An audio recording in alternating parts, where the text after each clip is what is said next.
The Edge Morning Madhouse. I mean, like, you've done so many amazing jobs. Like, you've been cast in some quite big shows. I mean, who knew that Ugly Betty was going to be as enormous as it was, or The OC, for example? Yeah. What has been who's been your favourite character to play? I think probably Caleb Nichol from The OC was my favourite. I think Really? probably because he was the same as the other guys, but he was cheeky and he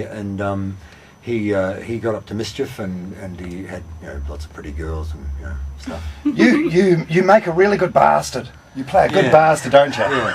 Well, after playing the good guy Jim Robinson for all those years, I was determined never to do it again. It's the amazing thing is when you play a bastard, you get huge sacks of fan mail. Women like that. I can't explain why. I like the bad boys. When you play the nice Mr. Robinson, not so much fan mail. Get a few nanas writing in. Exactly. A little nana who used to go across to sent me part of the Berlin Wall. I remember this lady. Yeah. And tea towels with the Yorkshire Dales. And photos of your granddaughter or daughter or whatever. No, just that, and then little pins and things. Those little pins you place names. Oh no! That's the sort of stuff I got. Yes, when I was playing Jim. So I prefer playing the evil person. Yeah. Did you when you were working with Kylie Minogue? Did you imagine she'd go on to be what she is today? The true story about that.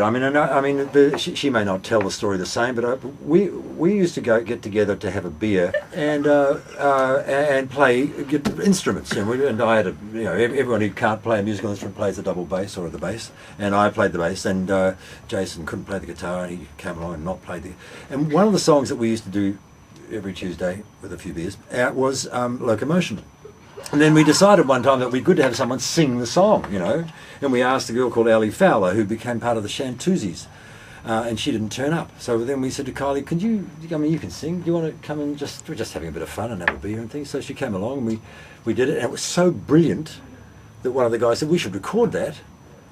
And then he turned up the week later and said, we've already recorded the backing tracks because we just use those because you guys aren't good enough. And I said, well, I'm not prepared. I mean, Milli Vanilli, did you guys? Yeah. Milli Vanilli, yeah. So they'd been caught just a month or two before. And I said, I don't want to be accused of that sort of thing. I'm not interested really. But the record company released it anyway, with Kylie singing Locomotion, and the rest of it's history. Wow. You're a big part of that. Well, not really. It was. I haven't seen a dollar. I haven't seen a buck, yeah. It's not even a beer. Renee, hello. Oh, yeah, you going? Good, you got a question about Lost, have you? Yeah, I was just curious if you can lead any hints to the season final next year and how it was working on the island and all that with the crew.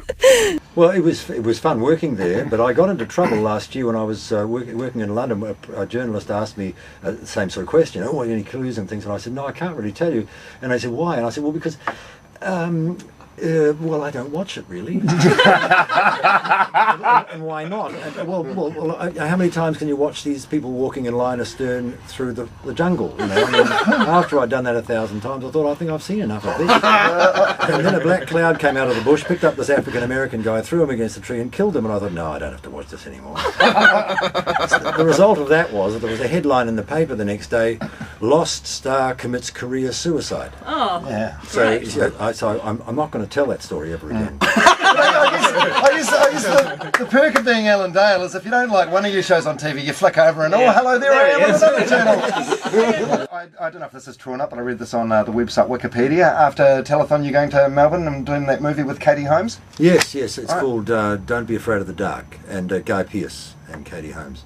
Yes, Don't Blink, be a little bit like the thing in Indiana Jones. I won't be on the screen very long, but they wanted me and they're flying me there, so what the heck. Play your cards right, you might get a flight back to America in the Tom Cruise private jet. Ooh, Tom. Say hi to Tom from us, by the way. Good friend.